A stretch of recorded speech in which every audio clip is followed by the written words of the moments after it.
Afghanistan insurgency. Afghanistan is one of a highly bad luck country as far as insurgency is concerned.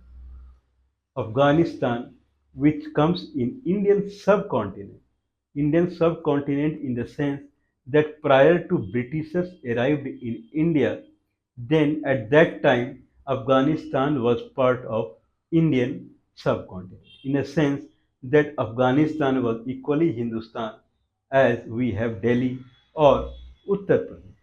So there was no difference between Afghanistan and India.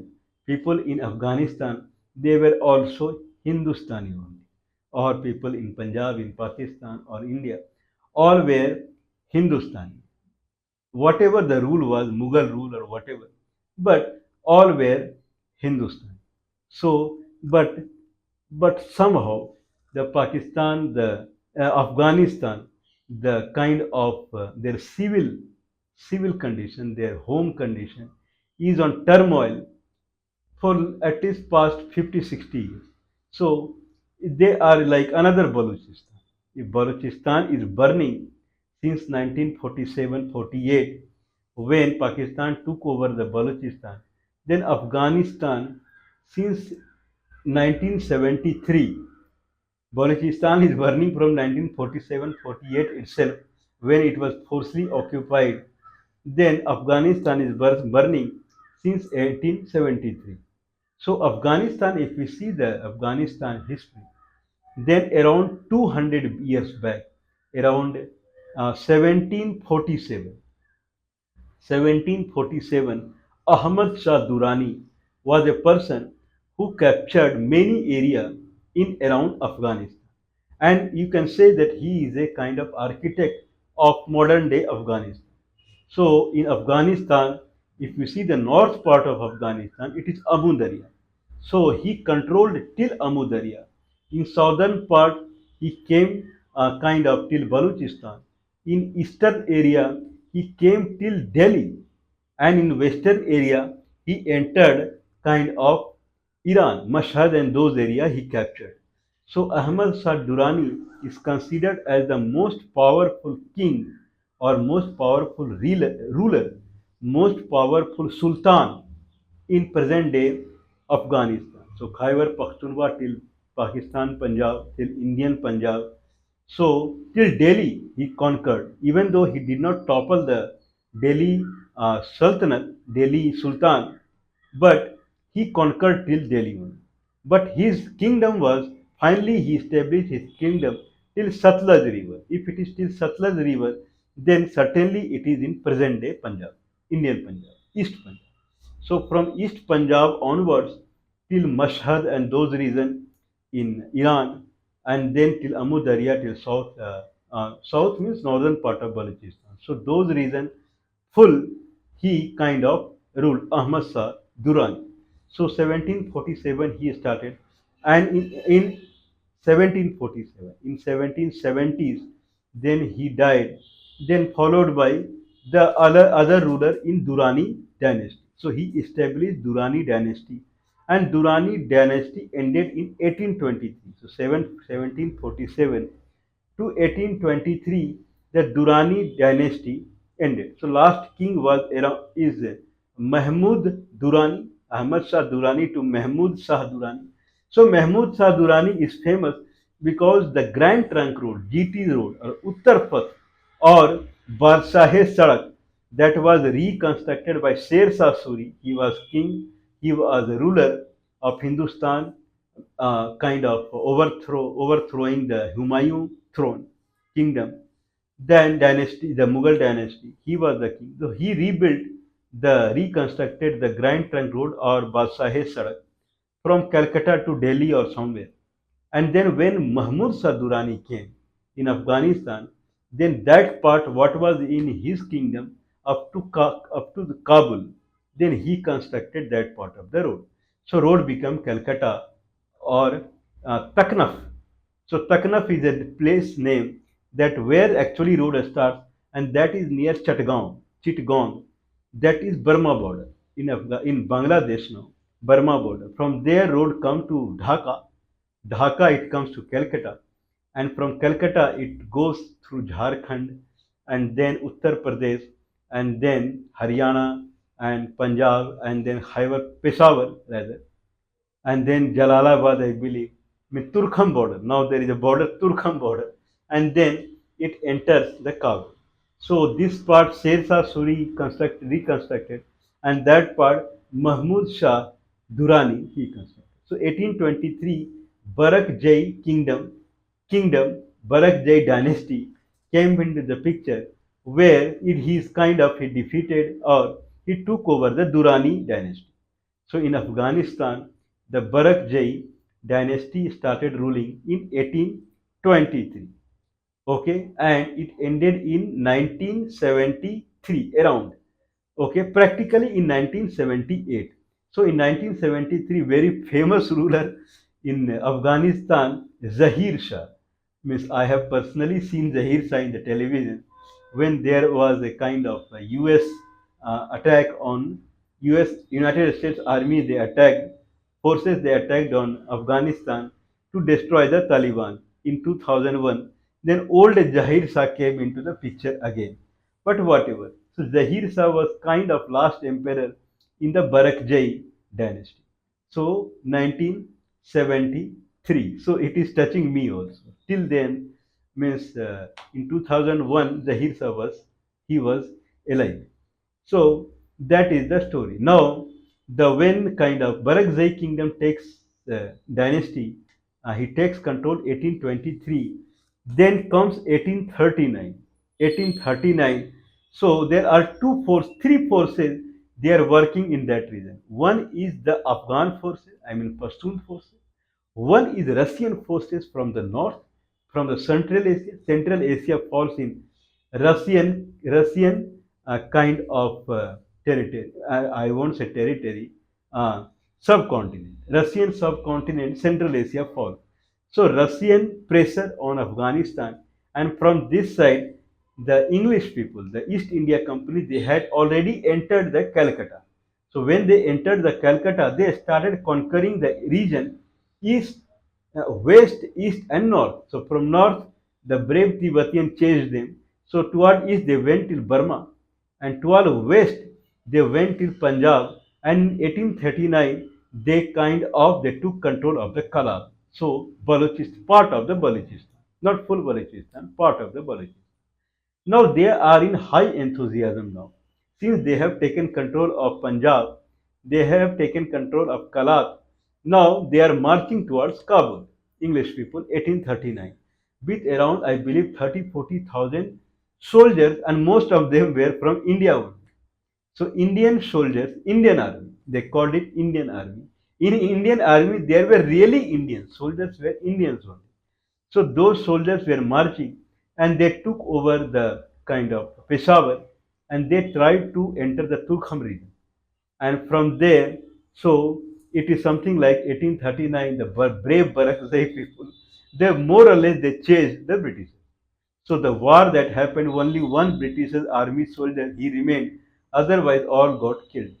So brave Barakzai people, they chased British. That is called Anglo-Afghan War, 1839, and they chased British. So British draw a line. Later, what they did, but they draw a line called Durand line because they could not go beyond that line. So they tried conquering all part of the India. India is a very big country. Big country means whatever India is now, it is more than 5 times bigger to it. Okay, so they try to kind of becoming full Bharat or Aryavar kingdom. They try to become king of that Britishers because they had forces and they had new way of fighting and like gun and cannon. So very kind of their army was highly they were means the etiquettes and everything was highly commercial, so highly equipped. So means their condition was good. They were rich also. So feeding and everything was nice in the kind of in their army. So highly powerful. of the British. But anyway, they were chased away. So there they draw a line called Durand Line. Okay, so Durand Line there, and along the Afghanistan, what is Afghan, whatever they could. So Peshawar and those regions was part of the Barakzai kingdom, but the Britishers they took the Peshawar. So Peshawar till almost till Jalalabad, they took. Jalalabad is on hill. So till down wherever the hill was less, dy by dx is less, till there they could occupy. When hill starts climbing up, dy by dx is more. Contours are near. If I draw the contour, then they are very near to each other. In those regions, they could not climb or they got defeated. So that is Durand line. And here also, till Bhutan, wherever the contours are far away, if you draw XY plane, then they could capture. But beyond that, Tibet mountain is very high. Means Tibet average altitude is 4,300 or 400 meters. So they could not win there. They were chased away from there also. So this is McMahon line and that is Durand line, whatever. So now the Barakzai kingdom, Barakzai dynasty, they ruled kind of Afghanistan till 18 till 19 from 1823 to 1973. So last ruler was Zahir Shah. Now Zahir Shah was toppled, and his I believe his nephew uh, Daud Khan. So Daud Khan came into the picture in 1973, and in 1978 Daud Khan killed. There is some kind of revolt is happening, Sar revolt or some revolt, and in Kabul, and there he assassinated. So Daud Khan is died, and then democratic kingdom came in the Afghanistan. So 1878, so Democratic Republic of Afghanistan was found. Democratic. So prior to that, it was monarchy, kingship, and now last king was Daud Khan, and now Democratic Republic of Afghanistan under People's Democratic Party, PDPA, People's Democratic Party of Afghanistan, PDPA, People Democratic Party of Afghanistan, Democratic of Afghanistan, Democratic means Democratic Afghanistan, it's something like that, was Democratic Republic of Afghanistan. So the first who became the prime minister or president, he was Nur Muhammad. So Nur Muhammad took over the reign as a democratic prime minister or democratic president. But the way he ruled was pathetic. Means he tried to took control of all the costly land in the cities like Kabul and Kandahar and Jalalabad and all the towns and cities. He tried to capture all the costly land so that they can sell it in cost in means what they started making money. Means this is the problem with the democratic system. You see in India also. In 1947, the Congress came claiming that they are going to have home rule democratic system. They badly looted the country. When this much turmoil was going on in Afghanistan, India was completely aloof, a different, completely sidelined itself from the Afghanistan. Like Afghanistan is not part of the Indian subcontinent at all. In 1870, 1973, 90, people were involved in looting the country. If it is a democratic country, then especially in Indian subcontinent, I am not talking about European and American and Canadian or South African or Australian, but in Indian subcontinent, especially in and around the India, democracy or home rule means looting the country. There is another name of looting the country is democracy. So Nur Muhammad, he when he came to the power in 1879, as usual, as usual for the democratic system in Indian subcontinent, he started looting the country badly. Now, if you start doing like this, then certainly there would be forces that they will come into the picture who would resist. It is not India that keep looting and people are just crying or happy, whoever is crying. So there the anti forces started coming called Mujahideen. So Now it is the Mujahideen. Now they are claiming that the Democratic Republic of Afghanistan is completely backed up by Russia, USSR. So that's why these people are in the picture.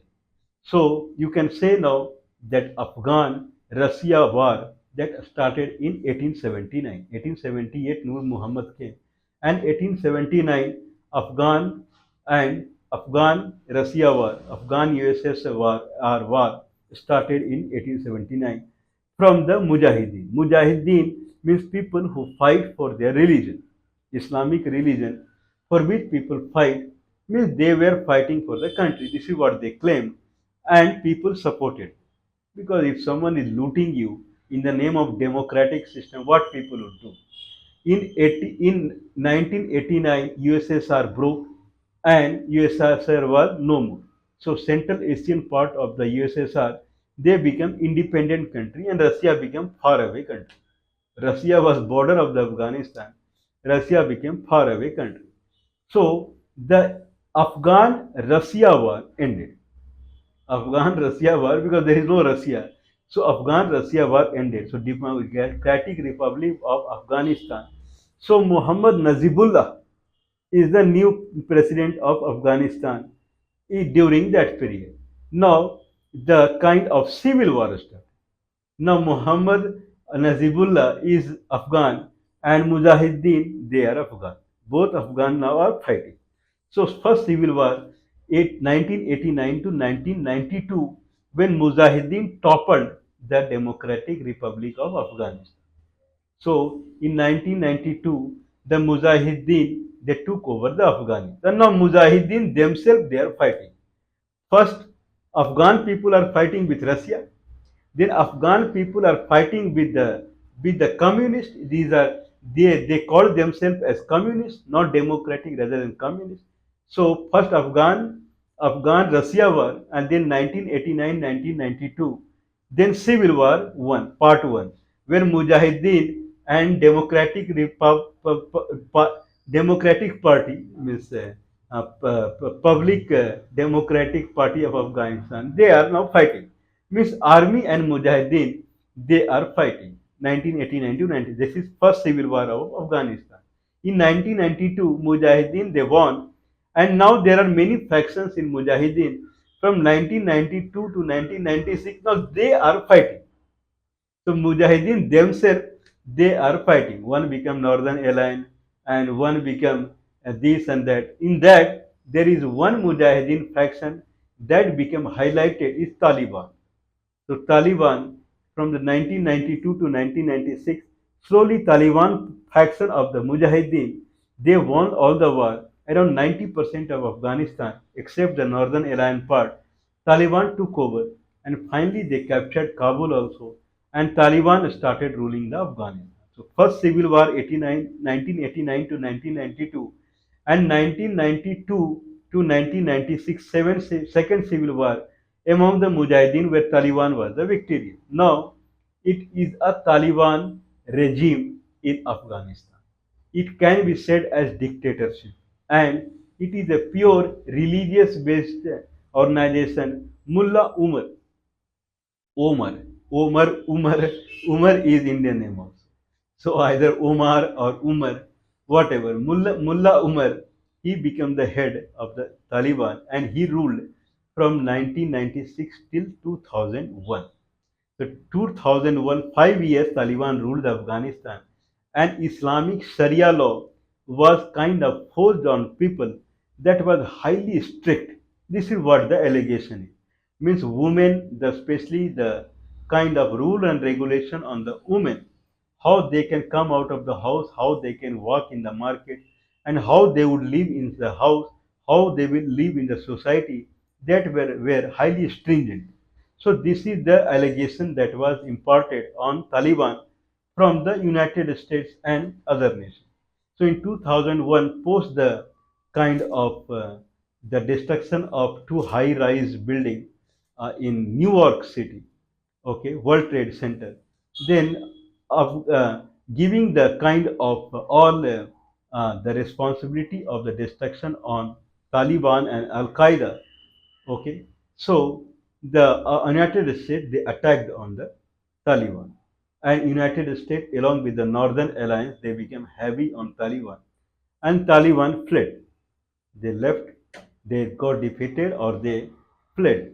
So in 2001, one person came into the picture called Hamid Karzai.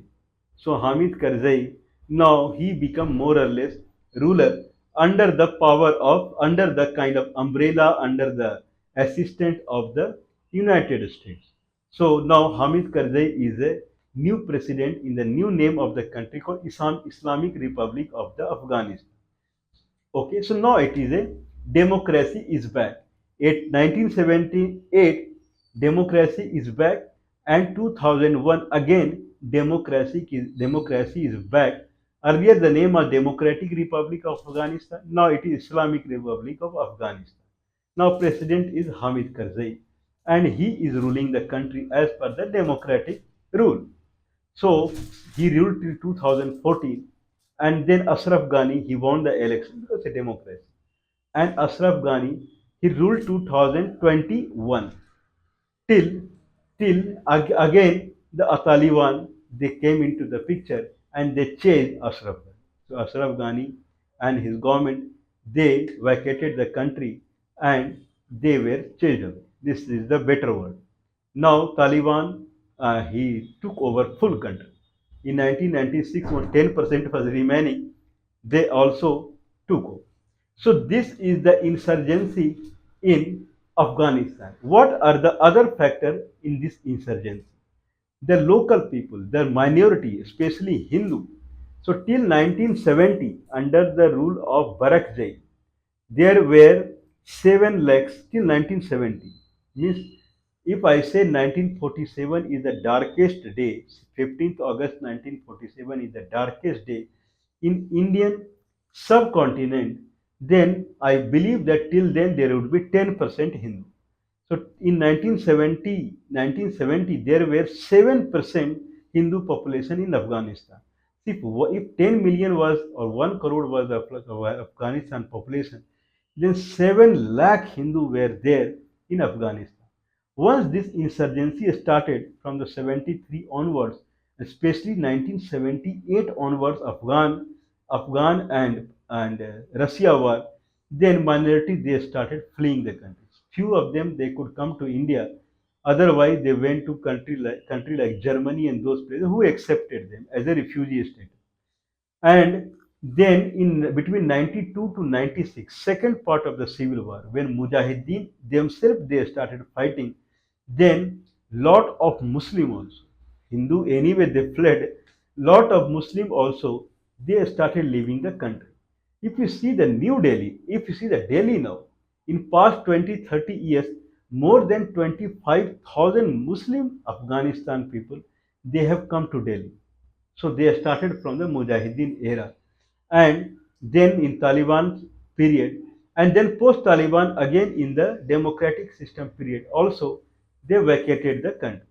So now situation is whoever is there in Taliban government is praying to the Allah or God. So what is the that is the situation. So Afghanistan situation and Balochistan situation. If you see now, if you talk about the insurgency in Afghanistan, then people will say that ruler is bad, ruler is good, and Taliban is bad, and democratic system is bad, and this is good.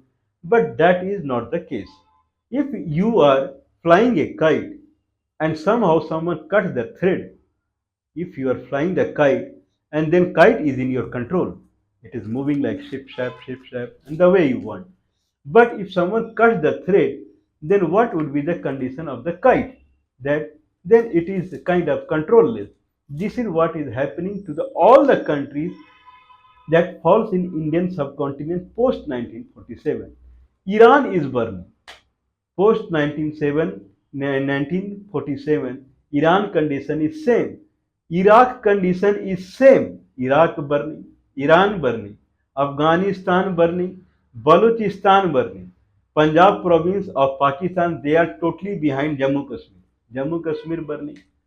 Then same situation of the Tibet, same situation of the Kashi. If we go to Xinjiang region, then there is a heavy fight between the Kashi people or Kasi army, whatever, and then Han people or China people, there also. If you see the condition of Burma, same military rule, this rule, that rule, it is keep changing. Same rule of the Pakistan, I said again, military rule, this rule, that rule. Same rule of same condition of Bangladesh, okay. Then military rule and democratic, military democratic, it is changing.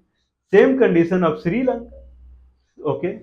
Then Tamil forces, these forces, that all are in bad situation post 15th August 1947. This is the root cause of all the problem in Afghanistan.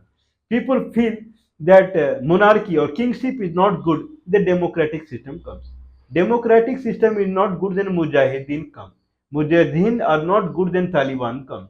When Taliban is not good, then again democratic system comes. When democratic system is not good, then again Taliban comes.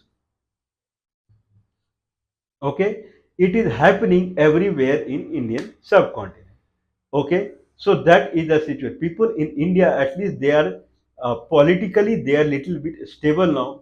So they want to stand where they are. That's why single government is going on for past 10 years, and it is continuing. Prior to that, Indian condition was same. This prime minister, that prime minister, this prime minister, that prime. If you see 1990 period, then every year or every 2 year prime minister was changing. Beginning of 18 Rajiv Gandhi, then Vishwanath Pratap Singh, then Chandrasekhar, and then P.V. Narasimha Rao, and then Deve Gowda, and then Indra Kumar Gujral, then Vajpayee, then Vajpayee again, then again election, then again Vajpayee. Means full instability is there. So this is the root cause. When thread, if you cut, okay, so India is a country that is a mother country. If mother country thread is cut, the where you are controlling, it does not have the kite, and kite does not have the controlling power. All are kind of useless. All are useless. So this condition of the Afghanistan, insurgency in Afghanistan would continue. Now Taliban will be chased out by some democratic system, and this and that will keep happening. Other root cause is the main root cause why it got detached from India and instability started is the trade business. Afghanistan population is also on the rise the way Indian population. Trade is gone. The main income of Afghanistan is dry fruits, not the poppy, okay, not the hashish and charas, is the dry fruit. Now, for Afghanistan, the main market for the dry fruit is India, current India, especially the Gangetic Plain is the main market. That's why Afghan rulers were also always controlling the New Delhi, the Delhi. So in the Delhi, the Afghan ruler or Central Asia ruler, they were ruling because the trade was nice from the Central Asia and Afghanistan side. Afghanistan also falls in the Central Asia territory, even though it is in Indian subcontinent. But the weather and everything as per the Central Asia, I mean heavy snow in the winter time. So now the dry fruit market is for the Afghanistan is India. Once 1947 came, the Indian National Congress, it made the boundary, complete boundary. Same did done by Pakistan. Means two layer boundary that happened. No way now they can enter India. Two-layer boundary, how they can enter India. Now, if you want to buy Afghanistan resin, kismis, then that resin will come from Kandahar, okay, that is called Sundar Garhi or some variety, that is very high profile variety. And from there, it will come from Afghanistan, it will cross boundary, it will enter Iran. From Iran, it will come to Chabahar port, seaport, then it will be loaded on the ship, and then it, through Pakistan border, it will come to either Gujarat or Maharashtra. There it will be unloaded, and there it will go to Delhi. Now the throwaway price of the kismis in Kandahar, it becomes more around 600, 700, 1000 rupees kg in Delhi. Whereas local kismis, those are not of very good quality. They are being sold at half price or something like that. Now people are price sensitive, even though they are getting highly inferior kismis, but still they are eating them. So Afghan Kismis, they are going in hand of very means rich people. So their dry fruit, the selling, the income and trade, all are on the toss. So how country will be stable? When trade is not stable, how the country will be stable? Same condition is happening with Pakistan. Same condition is happening with the Balochistan. Same condition of Bangladesh. Jute industry is gone. Same condition is Burma. Same condition is Bhutan. Same condition is Tibet. There the main income was a kind of tourism. Same condition Kashi region. Same condition Sri Lanka. All tourism all gone. Okay, so people in India, they want to purchase, but they can't purchase. They want to sell, but they can't sell. Now all the business, all the trade is happening in dollar.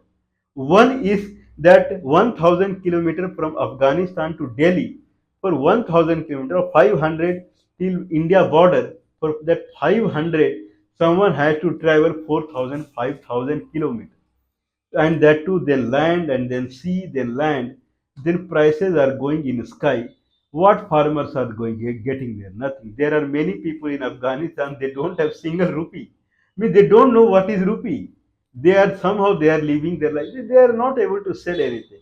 If the India was still Afghanistan, then trade would have been much powerful. Means normal people would be involved in the trade. Afghanistan kismis or resin would be selling in India in 50-60 rupees per kg. Balochistan dates in 50-60 rupees per kg. Whereas if it comes to India, it is 600-700 rupees per kg.